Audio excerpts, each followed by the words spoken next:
GeM செய்திகளை வழங்குவோர் இதய மேட்ரிமோனியல். சிங்கிளா வாங்க, கப்பலா போங்க. Jayalakshmi Nagar, dream flats for sale.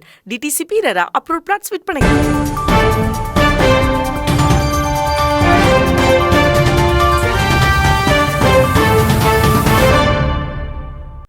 வணக்கம். இந்திய நேரப்படி காலை 8:30 மணி செய்திகள். முதலில் ஜெம் தலைப்புச் செய்திகளை காணலாம். தமிழ்நாட்டில் மக்களவை தேர்தலில் போட்டியிடும் 7 காங்கிரஸ் வேட்பாளர்கள் பட்டியல் வெளியீடு. கன்னியாகுமரியில் ஜோதிமணி, கரூரில் விஜய் வசந்த் போட்டியிடுவதாக அறிவிப்பு. வாரணாசியில் பிரதமர் மோடியை எதிர்த்து காங்கிரஸ் சார்பில் அஜய் ராய் மீண்டும் போட்டி. மத்திய பிரதேசம், உத்தரப்பிரதேசம், மகாராஷ்டிரம் உள்ளிட்ட வேட்பாளர்களையும் அறிவித்தது காங்கிரஸ். 15 லட்சம் ரூபாய் தருவோம் என்று தேர்தலுக்காக சொன்னோம் என அமித்ஷா கூறியது வேடிக்கையாக உள்ளது. திருவாரூரில் நடைபெற்ற பிரச்சார பொதுக்கூட்டத்தில் முதலமைச்சர் மு.க. ஸ்டாலின் விமர்சனம். கிருஷ்ணகிரியில் நாம் தமிழர் கட்சி வேட்பாளராக வீரப்பன் மகள் வித்யா ராணி போட்டி. நாம் தமிழர் கட்சி அறிவிப்பு. நாகர்கோவில், கன்னியாகுமரி ரயில் நிலையங்கள் இடையே சில ரயில்கள் ரத்து. தெற்கு ரயில்வே அறிவிப்பு. அமலாக்கத்துறை காவலுக்கு எதிராக அரவிந்த் கெஜ்ரிவால் மனு. அவசரமாக விசாரிக்க டெல்லி உயர்நீதிமன்றம் மறுப்பு. ரஷ்யாவில் ஐஎஸ் பயங்கரவாதிகள் தாக்குதல். பலியானோர் எண்ணிக்கை 133ஆக அதிகரிப்பு. ஐபிஎல் தொடரில் ஐதராபாத், கொல்கத்தா அணிக்கு இடையேயான போட்டி 4 ரன்கள் வித்தியாசத்தில் கொல்கத்தா அணி அபார வெற்றி. இனி விரிவான செய்திகளை காணலாம். நாடாளுமன்ற தேர்தலில் தமிழ்நாட்டில் போட்டியிடும் காங்கிரஸ் வேட்பாளர்கள் அறிவிக்கப்பட்டுள்ளனர். தமிழ்நாட்டில் திமுக கூட்டணி, அதிமுக கூட்டணி, பாஜக கூட்டணி, நாம் தமிழர் என 4 முனை போட்டி ஏற்பட்டுள்ளது. திமுக உள்பட அனைத்து கூட்டணி கட்சிகளும் வேட்பாளர்களை அறிவித்து தேர்தல் பிரச்சாரத்தை தீவிரப்படுத்தியுள்ளன. ஆனால் திமுக கூட்டணியில் இடம்பெற்றுள்ள காங்கிரஸ் வேட்பாளர்களை அறிவிப்பதில் காலதாமதம் ஏற்பட்டு வந்தது. இந்நிலையில் நாடாளுமன்ற தேர்தலில் தமிழ்நாட்டில் திமுக கூட்டணியில் 10 தொகுதிகளில் போட்டியிடும் காங்கிரஸ் 7 தொகுதிகளுக்கு வேட்பாளர்களை இன்று அறிவித்துள்ளது. அதன் விவரம் பின்வருமாறு. திருவள்ளூர் தனித்தொகுதியில் சசிகாந்த் செந்தில், கிருஷ்ணகிரி கோபிநாத், கரூர் ஜோதிமணி, கடலூர் விஷ்ணு பிரசாத், சிவகங்கை கார்த்தி சிதம்பரம், விருதுநகர் மாணிக்கம் தாகூர், கன்னியாகுமரி விஜய் வசந்த் ஆகியோர் போட்டியிடுவதாக அறிவித்துள்ளனர். வாரணாசி மக்களவை தொகுதியில் பிரதமர் நரேந்திர மோடியை எதிர்த்து காங்கிரஸ் சார்பில் அஜய் ராய் மீண்டும் போட்டியிடுகிறார். மக்களவை தேர்தலுக்கான 45 வேட்பாளர்கள் அடங்கிய 4வது பட்டியலை காங்கிரஸ் வெளியிட்டுள்ளது. இதில் தமிழகத்திற்கு 7 வேட்பாளர்கள் உட்பட மத்திய பிரதேசம், உத்தரப்பிரதேசம், மகாராஷ்டிரம் உள்ளிட்ட மாநிலங்களுக்கான வேட்பாளர்களும் அறிவிக்கப்பட்டுள்ளனர். வாரணாசி மக்களவை தொகுதியில் பிரதமர் நரேந்திர மோடியை எதிர்த்து காங்கிரஸ் சார்பில் அஜய் ராய் மீண்டும் போட்டியிடுகிறார். அஜய் ராய் உத்தரப்பிரதேச மாநில காங்கிரஸ் தலைவராகவும் உள்ளார். மத்திய பிரதேச முன்னாள் முதல்வரும் காங்கிரஸ் மூத்த தலைவருமான திக் விஜய் சிங் மத்திய பிரதேசத்தின் ராய்கர் தொகுதியில் போட்டியிடுகிறார். மகாராஷ்டிரத்தின் நாகபுரியில் மத்திய அமைச்சர் நிதின் கட்கரியை எதிர்த்து விகாஸ் தாக்கரே போட்டியிடுகிறார். 15 லட்சம் ரூபாய் தருவோம் என்று தேர்தலுக்காக சொன்னோம் என அமித்ஷா கூறியதாக முதலமைச்சர் மு.க. ஸ்டாலின் விமர்சித்தார். திருவாரூர் மாவட்டம் கொரடச்சேரியில் நடைபெற்ற தேர்தல் பரப்புரை கூட்டத்தில் தஞ்சை, நாகை தொகுதி வேட்பாளர்களை ஆதரித்து முதலமைச்சர் மு.க. ஸ்டாலின் உரையாற்றினார். அப்போது ஆட்சிக்கு வருவதற்கு முன்பு மோடி கொடுத்த வாக்குறுதிகள் எதையாவது அவர் நிறைவேற்றினாரா? கருப்பு பணத்தை மீட்டுக் கொண்டு வந்து இந்தியர்களுக்கு 15 லட்சம் ரூபாய் வரை கொடுப்பேன் என்று சொன்னார். 15 லட்சம் ரூபாய் வேண்டாம், 15,000 ரூபாயாவது தந்தாரா? 15,000 வேண்டாம், 15 ரூபாயாவது தந்தாரா? இதை கேட்டதற்கு மத்திய உள்துறை அமைச்சர் நாங்கள் சும்மா தேர்தலுக்காக சொன்னோம் என்று சொல்லி முடித்து விட்டார். அதேபோல் ஆண்டுக்கு 2 கோடி வேலை வாய்ப்புகள் உருவாக்கும் என்று சொன்னார். வேலை வாய்ப்பை உருவாக்கினீர்களா என்று கேள்வி எழுப்பினார். மேலும் அடுத்த உழவர்களின் வருமானத்தை 2 மடங்காக உயர்த்துவேன் என்று சொன்னார். ஆனால் அதுவும் நடக்கவில்லை. வேளாண் சட்டங்களை கொண்டு வந்து உழவர்களின் வயிற்றில் அடித்தார்கள் என்று குற்றம் சாட்டினார். கிருஷ்ணகிரியில் நாம் தமிழர் கட்சி வேட்பாளராக வீரப்பன் மகள் வித்யா ராணி போட்டியிடுவதாக அறிவிக்கப்பட்டுள்ளார். மக்களவை தேர்தலில் நாம் தமிழர் கட்சி போட்டியிட உள்ளது. ஏற்கனவே சென்னையில் நாம் தமிழர் கட்சியின் வேட்பாளர் அறிமுக பொதுக்கூட்டம் நடைபெற்றது. நாம் தமிழர் கட்சியின் சார்பில் 40 தொகுதிகளில் போட்டியிடும் வேட்பாளர்கள் பட்டியல் யார் என்ற பட்டியல் வெளியாகும் என தெரிவிக்கப்பட்டுள்ளது. இந்நிலையில் 40 தொகுதிகளின் வேட்பாளர்களையும் சீமான் ஒரே மேடையில் அறிமுகம் செய்துள்ளார். இதில் கிருஷ்ணகிரியில் நாம் தமிழர் கட்சி வேட்பாளராக வீரப்பன் மகள் வித்யா ராணி போட்டியிடுவதாக அறிவிக்கப்பட்டுள்ளார். நாகர்கோவில் கன்னியாகுமரி ரயில் நிலையங்களிடையே இரட்டை ரயில் பாதை அமைக்கும் பணி நடைபெறுவதால் சில ரயில்கள் ரத்து செய்யப்படுவதாகவும் சில ரயில்கள் மாற்று இடத்திலிருந்து இயக்கப்படுவதாகவும் தெற்கு ரயில்வே தெரிவித்துள்ளது. இதுகுறித்து தெற்கு ரயில்வே வெளியிட்டுள்ள செய்திக்குறிப்பில் நாகர்கோவிலிருந்து காலை 7:50 மணிக்கு புறப்பட்டு கோவை செல்லும் எக்ஸ்பிரஸ் ரயிலும் மறுமார்க்கமாக கோவையிலிருந்து காலை 8 மணிக்கு புறப்பட்டு நாகர்கோவில் செல்லும் எக்ஸ்பிரஸ் ரயிலும் இன்று முதல் 27ஆம் தேதி வரையில் ரத்து செய்யப்படுகிறது. இதேபோல் நாகர்கோவிலிருந்து காலை 7:50 மணிக்கு புறப்பட்டு கோவை செல்லும் எக்ஸ்பிரஸ் ரயில் வரும் 28ஆம் தேதி நாகர்கோவில் நெல்லை இடையே பகுதியளவு ரத்து செய்யப்பட்டு அதற்கு மாற்றாக நெல்லையிலிருந்து காலை 9:15 மணிக்கு புறப்பட்டு கோவை செல்லும். மேலும் கன்னியாகுமரியிலிருந்து மாலை 5:25 மணிக்கு புறப்பட்டு அசாம் மாநிலம் திருப்கார் செல்லும் விவேக் எக்ஸ்பிரஸ் ரயில் வரும் 25ஆம் தேதி முதல் 28ஆம் தேதி வரை கன்னியாகுமரி திருவனந்தபுரம் இடையே பகுதியளவு ரத்து செய்யப்பட்டு அதற்கு மாற்றாக திருவனந்தபுரத்திலிருந்து இரவு 7:40 மணிக்கு புறப்பட்டு திப்ருகார் செல்லும் என்று அதில் கூறப்பட்டுள்ளது. அமலாக்கத்துறை காவலுக்கு எதிரான கெஜ்ரிவால் மனுவை அவசரமாக விசாரிக்க டெல்லி உயர்நீதிமன்றம் மறுப்பு தெரிவித்துள்ளது. அமலாக்கத்துறை தன்னை கைது செய்தது சட்டவிரோதம் என கூறி டெல்லி உயர்நீதிமன்றத்தில் அரவிந்த் கெஜ்ரிவால் மனு தாக்கல் செய்துள்ளார். மேலும் இந்த மனுவை அவசரமாக விசாரிக்க கோரி முறையிட்டார். ஆனால் மனுவை அவசரமாக விசாரிக்க வேண்டும் என்ற கெஜ்ரிவாலின் கோரிக்கையை டெல்லி உயர்நீதிமன்றம் நிராகரித்துள்ளது. வரும் புதன்கிழமைதான் இந்த மனுவை விசாரிக்க முடியும் என்று உயர்நீதிமன்றம் கூறியுள்ளது. இதனை உயர்நீதிமன்றம் பதிவுத்துறையும் உறுதி செய்துள்ளது. ரஷ்யாவில் IS பயங்கரவாதிகள் நடத்திய தாக்குதலில் பலியானோர் எண்ணிக்கை 133ஆக அதிகரித்துள்ளது. கொடூர தாக்குதலில் 115 பேர் உயிரிழந்த நிலையில் பலி மேலும் எண்ணிக்கை அதிகரித்துள்ளது. அதன்படி இசை நிகழ்ச்சியில் பயங்கரவாதிகள் நடத்திய தாக்குதலில் பலியானோர் எண்ணிக்கை 133ஆக அதிகரித்துள்ளது. தாக்குதலில் 100க்கும் மேற்பட்டோர் படுகாயமடைந்துள்ளனர். இந்த கொடூர துப்பாக்கிச்சூடு தாக்குதல் நடத்திய 4 பயங்கரவாதிகள் உட்பட 11 பேரை ரஷ்ய பாதுகாப்பு படையினர் கைது செய்துள்ளனர். கைது செய்யப்பட்ட பயங்கரவாதிகளுடன் இந்த தாக்குதலுக்கான காரணம் என்ன, பின்னணியில் உள்ளது யார் என்பது குறித்து ரஷ்ய அதிகாரிகள் விசாரணை நடத்தி வருகின்றனர்.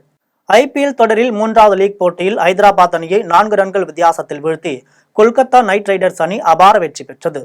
IPL கிரிக்கெட் தொடரில் 3வது லீக் ஆட்டத்தில் Kolkata night Riders Sunrisers Hyderabad அணிகள் மோதியது. இந்த போட்டியில் டாஸ் வென்ற ஐதராபாத் பந்துவீச்சு தேர்வு செய்தது. இதையடுத்து களமிறங்கிய கொல்கத்தா அணி 20 ஓவர்கள் முடிவில் 7 விக்கெட்டுகளை இழப்பிற்கு 208 ரன்கள் குவித்து கொல்கத்தா அணியில் அதிகபட்சமாக ரசல் 64 ரன்களையும் சால்ட் 54 ரன்களையும் குவித்தனர்.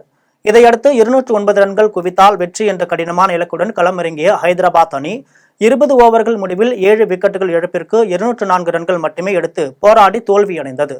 ஹைதராபாத் அணியில் அதிகபட்சமாக கிளாசன் 63 ரன்கள் குவித்தார்.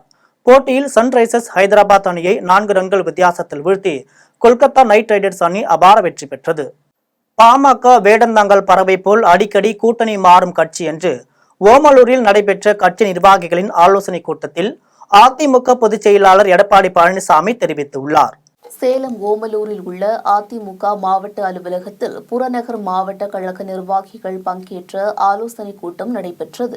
கூட்டத்தில் அதிமுக பொதுச் செயலாளர் எடப்பாடி பழனிசாமி பங்கேற்று சேலம் நாடாளுமன்ற தொகுதி அதிமுக வேட்பாளர் விக்னேஷை அறிமுகப்படுத்தி பல்வேறு ஆலோசனைகளை வழங்கினார். அப்போது அதிமுக வேட்பாளர் விக்னேஷ் எடப்பாடி பழனிசாமிக்கு பூங்கொத்து கொடுத்து வாழ்த்து பெற்றார்.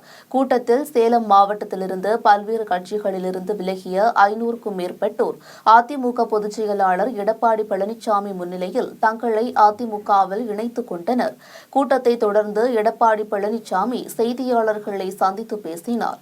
அப்போது தமிழகத்தில் திமுக ஆட்சிக்கு வந்த பிறகு கடந்த 3 ஆண்டுகளில் கடுமையான ஊழல் நிறைந்துவிட்டது எனவும் போதைப் பொருட்களை திமுக நிர்வாகிகளே வெளிநாடுகளுக்கு கடத்துவதாக செய்தி வெளியாகின்ற நிலையில் தமிழ்நாட்டை காப்பாற்ற வேண்டுமென்றால் அதிமுக வெற்றி பெற்றால்தான் தமிழகத்தை காப்பாற்ற முடியும் என்றும் பாமக வேடந்தாங்கல் பறவை போல் அடிக்கடி கூட்டணி மாறும் கட்சி என்று அதிமுக பொதுச் செயலாளர் எடப்பாடி பழனிசாமி தெரிவித்துள்ளார்.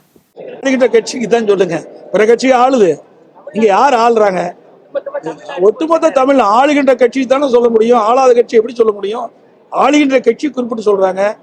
இந்த ஆட்சி விடியா திமுக அரசு ஆட்சிக்கு வந்த பிறகு கடந்த 3 ஆண்டுகளில் கடுமையான ஊழல், எங்க பார்த்தாலும் ஊழல், ஊழல் இல்லாத இடமே கிடையாது. போதைப் பொருள் விற்பனை, திமுக நிர்வாகிகளே வெளிநாட்டுக்கு போதைப் பொருள் கடத்தக்கூடிய சூழ்நிலை பத்திரிகையில் ஊடகத்தில் நீங்க வெளியிட்டீங்க. அப்படிப்பட்ட நிலைமையில இன்றைக்கு தமிழ்நாட்டை காப்பாற்றணும்னா நான் ஏற்கனவே சொன்னேன், இந்த தேர்தலில் அதிமுக வெற்றி பெற்றாதான் தமிழ்நாட்டை காப்பாற்ற முடியும். கோவை சித்தாபுதூரில் உள்ள ஐயப்பன் திருக்கோவிலில் பாஜக தமிழ்நாடு மாநில தலைவர் அண்ணாமலை சுவாமி தரிசனம் செய்தார். நாடாளுமன்ற தேர்தலில் கோவை தொகுதியில் பாஜக சார்பில் அக்கட்சியின் தமிழ்நாடு மாநில தலைவர் அண்ணாமலை போட்டியிடுகிறார். டெல்லியிலிருந்து கோவை திரும்பிய அவருக்கு விமான நிலையத்தில் பாஜகவினர் உற்சாக வரவேற்பு அளித்தனர். இதையடுத்து கோவை சித்தாபுதூர் பகுதியில் பிரசித்தி பெற்ற ஐயப்பன் திருக்கோவிலில் அண்ணாமலை சாமி தரிசனம் செய்தார். மேலும் அங்குள்ள பசுவிற்கு அகத்திக்கீரைகளை வழங்கினார்.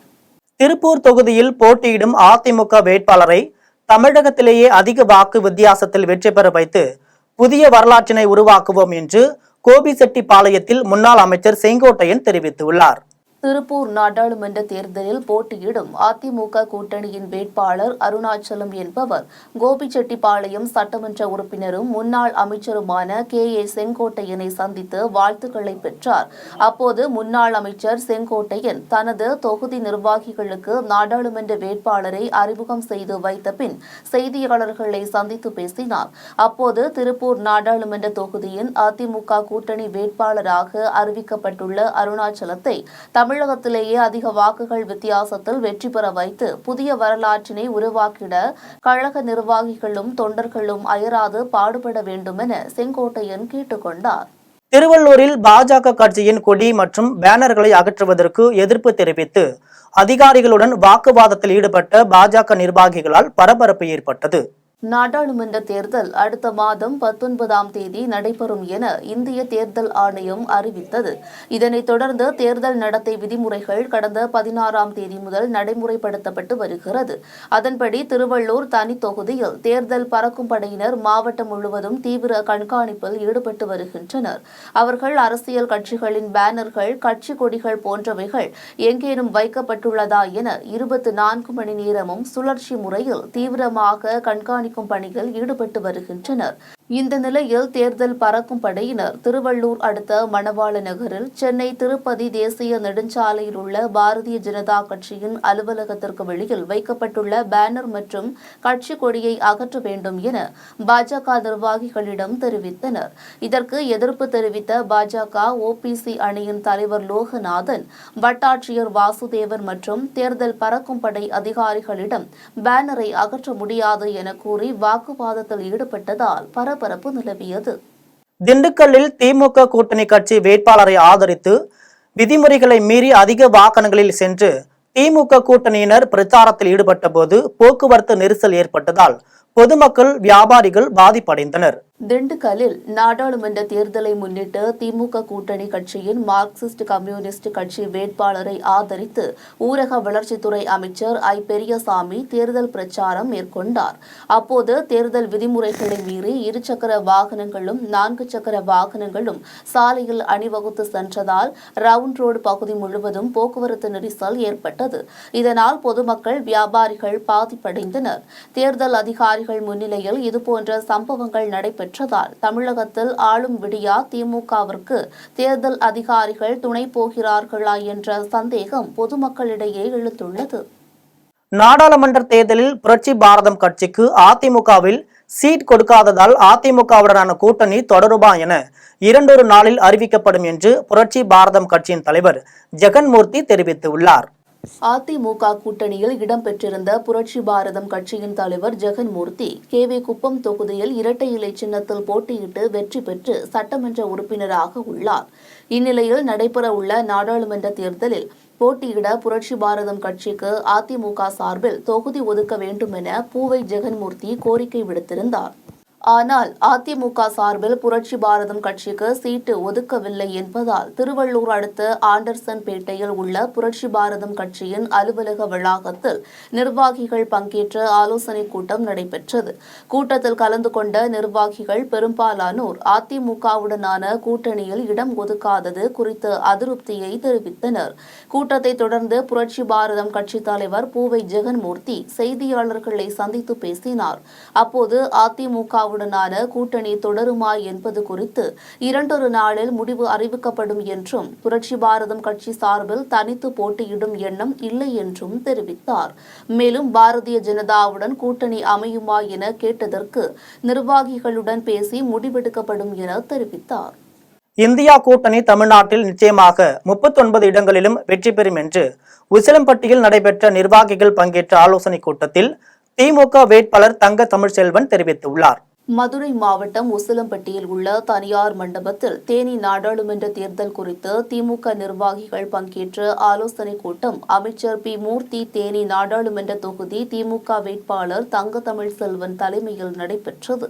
கூட்டத்தை தொடர்ந்து தேனி திமுக வேட்பாளர் தங்க தமிழ்செல்வன் செய்தியாளர்களை சந்தித்து பேசினார். அப்போது உசிலம்பட்டி தொகுதியில் நீண்ட நாள் கோரிக்கையாக உள்ள புறவழிச்சாலையை அமைத்துக் கொடுக்க வேண்டும்.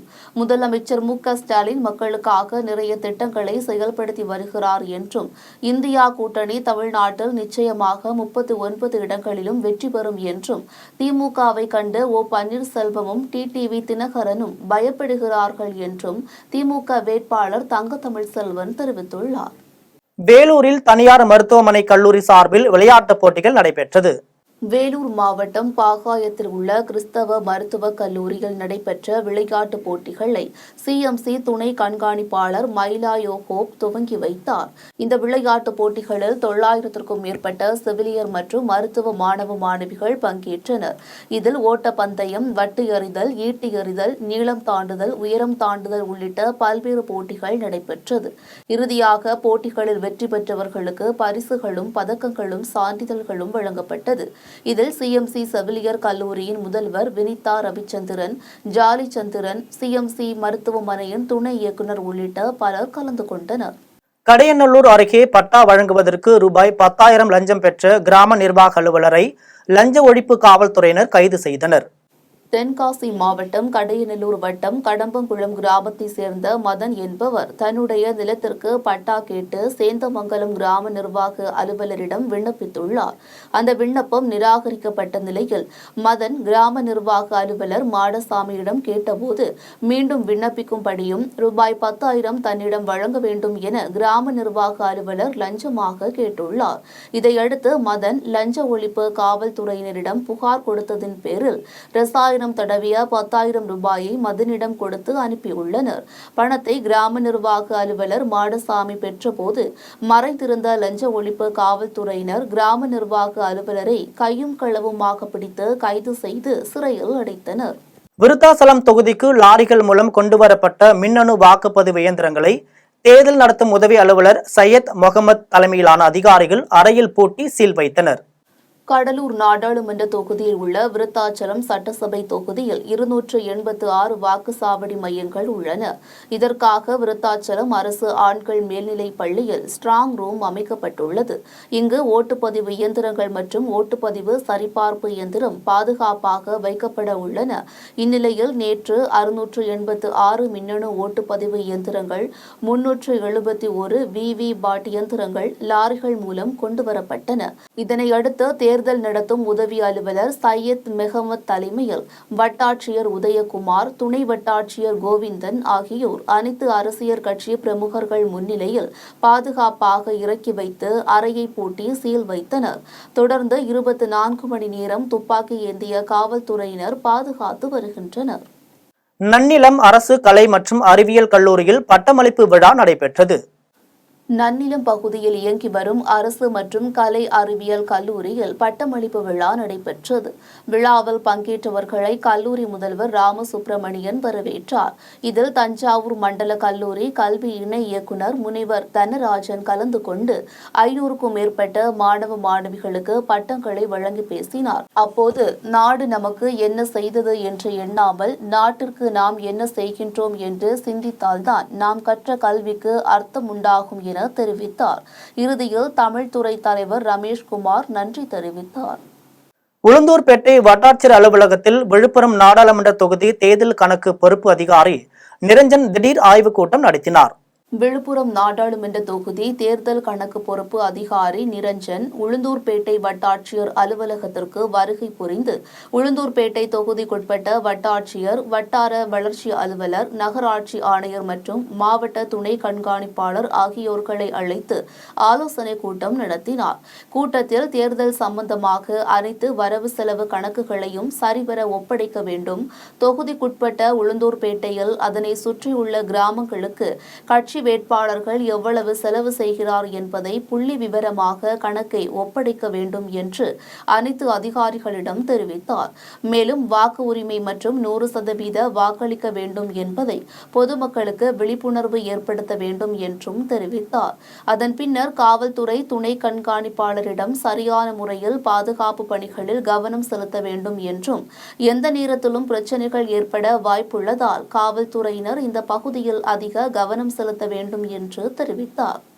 கொடநாடு பகுதியில் நீலகிரி மாவட்ட தேர்தல் அதிகாரியும் மாவட்ட ஆட்சியருமான மு. அருணா வீடு வீடாக சென்று தபால் மூலம் வாக்களிப்பதற்கான படிவங்களை வழங்கினார். நாடாளுமன்ற தேர்தலை முன்னிட்டு நீலகிரி தொகுதியில் 85 வயதிற்கு மேற்பட்டோர் மற்றும் மாற்றுத்திறனாளிகள் வாக்குச்சாவடிகளுக்கு வர முடியாதவர்களை கணக்கெடுத்து தபால் மூலம் வாக்களிப்பதற்கான படிவங்களை வழங்கும் நிகழ்ச்சி நடைபெற்றது. நிகழ்ச்சியில் உதகை அருகே உள்ள கொடநாடு பகுதியில் நீலகிரி மாவட்ட தேர்தல் அதிகாரியும் மாவட்ட ஆட்சியருமான மு. அருணா வீடு வீடாக சென்று படிவங்களை வழங்கி இந்திய தேர்தல் ஆணையம் அறிமுகப்படுத்தியுள்ள திட்டத்தின் மூலம் வாக்குச்சாவடிக்கு வர முடியாத தபால் மூலம் வாக்களிக்கலாம் என அறிவுறுத்தினார். சங்கரன் கோவிலில் ஓட்டுநர் முருகன் இறப்பு விவகாரத்தில் 3 காவலர்களை பணியிடம் நீக்கம் செய்து மாவட்ட காவல்துறை கண்காணிப்பாளர் சுரேஷ்குமார் உத்தரவிட்டுள்ளார். தென்காசி மாவட்டம் சங்கரன்கோவில் அருகே வடக்குப்புதூர் கிராமத்தை சேர்ந்தவர் ஓட்டுநர் முருகன் கடந்த 8ஆம் தேதியன்று அச்சம்பட்டி கிராமத்திலிருந்து 10க்கும் மேற்பட்ட பொதுமக்களை வேனில் ஏற்றிக்கொண்டு சங்கரன்கோவில் வழியாக சென்று கொண்டிருந்த போது ஆட்டோ மீது வேன் மோதி விபத்துக்குள்ளானதில் அங்கு போக்குவரத்து நெரிசல் ஏற்பட்டுள்ளது. அப்போது பணியில் இருந்த காவலர்கள் தலையிட்டு ஓட்டுநர் முருகனை அடித்ததாக கூறப்படுகிறது. அப்போது மயக்கமடைந்த முருகனை தனியார் மருத்துவமனைக்கு கொண்டு சென்றபோது அவர் ஏற்கனவே இறந்துவிட்டதாக மருத்துவர்கள் தெரிவித்தனர். இதனையடுத்து காவல்துறையினர் தாக்கியதால் தான் முருகன் உயிரிழந்ததாக கூறி காவல் நிலையத்தை முருகனின் உறவினர்கள் மற்றும் பொதுமக்கள் முற்றுகை போராட்டம் மற்றும் சாலை மறியல் போராட்டத்திலும் ஈடுபட்டனர். இதுகுறித்து தகவல் அறிந்து சம்பவ இடத்திற்கு வந்த மாவட்ட காவல்துறை கண்காணிப்பாளர் சுரேஷ்குமார் பேச்சுவார்த்தை நடத்தியதை அடுத்து ஓட்டுநர் முருகனின் உடலை பிரேத பரிசோதனைக்காக நெல்லை அரசு மருத்துவமனைக்கு அனுப்பி வைத்தார். இந்நிலையில் கடந்த 14 நாட்களாக ஓட்டுநர் முருகனின் உடலை வாங்காமல் சொந்த ஊரான வடக்குப்புதூர் கிராமத்தில் உறவினர்கள் போராட்டத்தில் ஈடுபட்டு வந்தனர். இது தொடர்பான வழக்கு சிபிசிஐடிக்கு மாற்றப்பட்டு விசாரணை நடைபெற்று வந்த நிலையில் முதற்கட்டமாக சம்பவ இடத்தில் இருந்த 3 காவலர்களிடமும் வேனில் பயணம் செய்த பயணிகளிடமும் விசாரணை நடைபெற்றது. இதனிடையே நெல்லை மாவட்ட அரசு மருத்துவமனை அதிகாரிகள் முருகனின் சடலத்தை பெற வேண்டும் என உறவினர்களுக்கும் சங்கரன்கோவில் நகர காவல் ஆய்வாளருக்கும் நோட்டீஸ் அனுப்பினர். அதில் ஓட்டுநர் முருகனின் உடலை பெறாவிட்டால் சட்டப்பூர்வமான நடவடிக்கை எடுக்கப்படும் எனவும் தெரிவிக்கப்பட்டது. இந்நிலையில் ஓட்டுநர் முருகனை தாக்கியதாக கூறப்படும் மணிராஜ், கல்யாணத்துறை, மதன் ஆகிய 3 காவலர்களை மாவட்ட காவல்துறை கண்காணிப்பாளர் சுரேஷ்குமார் பணியிடை நீக்கம் செய்ய உத்தரவிட்டார். நாடாளுமன்ற தேர்தலை முன்னிட்டு திருவள்ளூர் மாவட்டத்தில் உள்ள 10 சட்டமன்ற தொகுதிகளுக்கு 4797 மின்னணு வாக்குப்பதிவு இயந்திரங்களை மாவட்ட ஆட்சியர் பிரபு சங்கர் அனுப்பி வைத்தார். திருவள்ளூர் மாவட்டத்தில் 4 நாடாளுமன்ற தொகுதிகளை கொண்ட 10 சட்டமன்ற தொகுதிகள் அடங்கியுள்ளன. இதில் கும்மிடிப்பூண்டி தொகுதி, பொன்னேரி தனி தொகுதி, திருவள்ளூர் பூந்தமல்லி தனி தொகுதி, ஆவடி மாதவரம் தொகுதி என 6 சட்டமன்ற தொகுதிகளை கொண்ட திருவள்ளூர் நாடாளுமன்ற தொகுதியாக உள்ளது. வடசென்னை நாடாளுமன்ற தொகுதியில் திருவொற்றியூர் சட்டமன்ற தொகுதியாகவும், ஸ்ரீபெரும்புத்தூர் நாடாளுமன்ற தொகுதியில் மதுரவாயல், அம்பத்தூர் ஆகிய 2 தொகுதிகள் சட்டமன்ற தொகுதிகளாக, அரக்கோணம் நாடாளுமன்ற தொகுதியில் திருத்தணி சட்டமன்ற தொகுதியாகவும் உள்ளது. இந்நிலையில் 10 சட்டமன்ற தொகுதிகளுக்கு மின்னணு வாக்குப்பதிவு இயந்திரங்களை மாவட்ட ஆட்சியரும் மாவட்ட தேர்தல் அலுவலருமான பிரபு சங்கர் தலைமையில் அங்கீகரிக்கப்பட்ட அனைத்து அரசியல் கட்சி பிரமுகர்கள் முன்னிலையில் மின்னணு வாக்குப்பதிவு இயந்திர கிடங்கு திறக்கப்பட்டது. அதன் பின்னர் உள்ளே வைக்கப்பட்டிருந்த மின்னணு வாக்குப்பதிவு இயந்திரங்களின் பெட்டிகளை தேர்தல் நடத்தும் அலுவலர்கள் பார்வையிட்டனர். அதன் பின்னர் 10 சட்டமன்ற தொகுதிகளில் உள்ள 3665 வாக்குச்சாவடி மையங்களுக்கு 4797 மின்னணு வாக்குப்பதிவு இயந்திரங்களை மாவட்ட ஆட்சியரும் மாவட்ட தேர்தல் அலுவலருமான பிரபு சங்கர் அனுப்பி வைத்தார். மேலும் திருவள்ளூர் நாடாளுமன்ற தேர்தலில் பாஜக வேட்பாளராக அறிவிக்கப்பட்டுள்ள பாலகணபதியின் மனைவி மீனாட்சி திருவள்ளூர் மாவட்ட கூடுதல் கண்காணிப்பாளராக பணியாற்றி வருகிறார். அவரை உடனடியாக பணியிடை மாற்றம் செய்ய நடவடிக்கை எடுக்கப்படும் என்று மாவட்ட ஆட்சியர் பிரபு சங்கர் தெரிவித்தார். பாபநாசம் அருகே காமாட்சி மெடிக்கல் சென்டர் சார்பில் நோன்பு திறக்கும் நிகழ்ச்சி நடைபெற்றது.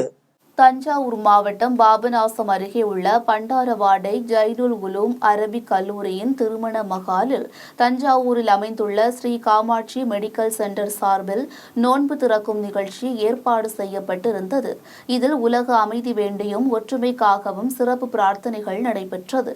நோன்பு திறக்கும் நிகழ்ச்சியில் பண்டாரவாடையை சுற்றியுள்ள ஜமார்த்தார்கள், பொதுமக்கள், சமூக ஆர்வலர்கள், அரசியல் கட்சி நிர்வாகிகள், இமாம்கள் மற்றும் ஆண்கள், பெண்கள் என 500க்கும் மேற்பட்டோர் கலந்து கொண்டு பிரார்த்தனையில் ஈடுபட்டனர். தாம்பரத்தில் உள்ள தனியார் பொறியியல் கல்லூரியில் இன்னோவேஷன் 2.0 என்ற சிறப்பு நிகழ்ச்சி நடைபெற்றது.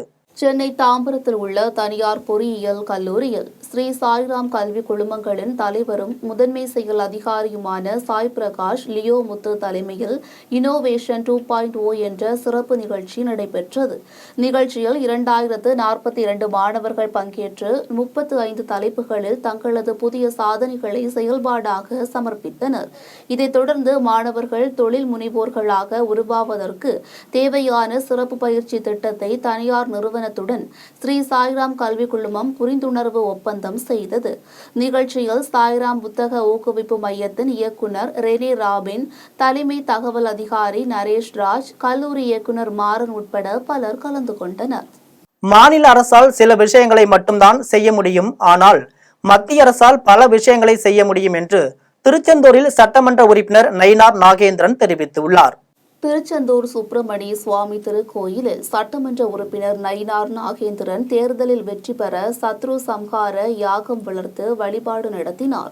அதன் பின்னர் செய்தியாளர்களை சந்தித்த அவர் 3வது முறையாக மோடி பிரதமராக வர திருச்செந்தூர் சுப்பிரமணிய சுவாமி கோயிலில் சிறப்பு பூஜை செய்து வழிபாடு நடத்தியதாகவும், மாநில அரசால் சில விஷயங்களை மட்டும்தான் செய்ய முடியும், ஆனால் மத்திய அரசால் பல விஷயங்களை செய்ய முடியும் என்றும், ஆணவத்தை பற்றி பேசக்கூடிய திமுகவினர் தான் ஆணவக்காரர்கள் எனவும், திமுக தேர்தல் அறிக்கையில் சொல்வது ஒன்றும் செய்வது ஒன்றாகவும் உள்ளது எனவும் சட்டமன்ற உறுப்பினர் நயினார் நாகேந்திரன் தெரிவித்துள்ளார். திருவண்ணாமலையில் உள்ள காங்கிரஸ் அலுவலகத்தில் நாடாளுமன்ற திமுக வேட்பாளர் CN அண்ணாதுரை அறிமுக கூட்டம் நடைபெற்றது. தமிழகத்தில் நாடாளுமன்ற தேர்தல் நடைபெற உள்ள நிலையில் திருவண்ணாமலை நாடாளுமன்ற தொகுதிக்கு திமுக கட்சியின் சார்பில் CN அண்ணாதுரை தேர்வு செய்யப்பட்டுள்ளார். இதையடுத்து திருவண்ணாமலை நாடாளுமன்ற திமுக வேட்பாளர் CN அண்ணாதுரைக்கு இந்திய தேசிய காங்கிரஸ் கூட்டணி சார்பில் நகர தலைவர் வெற்றி செல்வன் தலைமையில் வேட்பாளர் அறிமுக கூட்டம் நடைபெற்றது. இதில் திருவண்ணாமலை கீழ்பெண்ணாத்தூர் சட்டமன்ற தொகுதிக்குட்பட்ட மாவட்ட, ஒன்றிய, நகர, கிளை காங்கிரஸ் நிர்வாகிகள் ஏராளமானோர் கலந்து கொண்டனர். திருவொற்றியூரில் கஞ்சா விற்பனையில் ஈடுபட்ட 2வரை துணை ஆணையரின் தனிப்படை குழுவினர் கைது செய்தனர். சென்னை திருவொற்றியூர் ரயில்வே நிலையம் அருகே கஞ்சா விற்பனை நடைபெறுவதாக வண்ணாரப்பேட்டை துணை ஆணையாளர் சக்திவேல் தலைமையிலான தனிப்படையினருக்கு ரகசிய தகவல் கிடைத்தது. இதையடுத்து துணை ஆணையரின் தனிப்படையினர் ஆய்வு மேற்கொண்ட போது ஒடிசா மாநிலத்தைச் சேர்ந்த நிலம்பர் பிரதான் என்பவர் 7 கிலோ 800 கிராம் இடையிலான கஞ்சாவை விற்பனை செய்ய கொண்டு வந்துள்ளதும், பீகார் மாநிலத்தைச் சேர்ந்த சிந்துகுமார் என்பவர் கஞ்சாவை வாங்க வந்துள்ளதும் தெரியவந்தது. அதன் பின்னர் கஞ்சாவை பறிமுதல் செய்த காவல்துறையினர் 2 மீதும் வழக்கு பதிவு செய்து நீதிமன்றத்தில் ஆஜர்படுத்தி புழல் சிறையில் அடைத்தனர். உளுந்தூர்பேட்டையில் பங்குனி உத்திர திருவிழாவை முன்னிட்டு காவடி செய்யும் பணி தீவிரமாக நடைபெற்று வருகிறது. கள்ளக்குறிச்சி மாவட்டம் உளுந்தூர்பேட்டையில் அமைந்துள்ள சுப்பிரமணிய சுவாமி திருக்கோயிலில் பங்குனி உத்திர திருவிழா சிறப்பாக நடைபெற உள்ளது. விழாவை முன்னிட்டு கோவில் வளாகத்தில் காவடி செய்யும் பணி தீவிரமாக நடைபெற்று வருகிறது. சுப்பிரமணிய சுவாமிக்கு காவடி எடுத்து நேர்த்திக்கடன் செலுத்துவதற்காக பக்தர்கள் ஆர்வமுடனும் பக்தியுடனும் காவடியை வாங்கி செல்கின்றனர். கோவில் வளாகம் வண்ண விளக்குகளால் அலங்கரிக்கப்பட்டு ரம்யமாக காட்சியளிக்கிறது. மீண்டும் ஜெம் தலைப்புச் செய்திகள். தமிழ்நாட்டில் மக்களவைத் தேர்தலில் போட்டியிடும் 7 காங்கிரஸ் வேட்பாளர்கள் பட்டியல் வெளியீடு. கன்னியாகுமரியில் ஜோதிமணி, கரூரில் விஜய் வசந்த் போட்டியிடுவதாக அறிவிப்பு. வாரணாசியில் பிரதமர் மோடியை எதிர்த்து காங்கிரஸ் சார்பில் அஜய் ராய் மீண்டும் போட்டி. மத்திய பிரதேசம், உத்தரப்பிரதேசம், மகாராஷ்டிரம் உள்ளிட்ட வேட்பாளர்களையும் அறிவித்தது காங்கிரஸ்.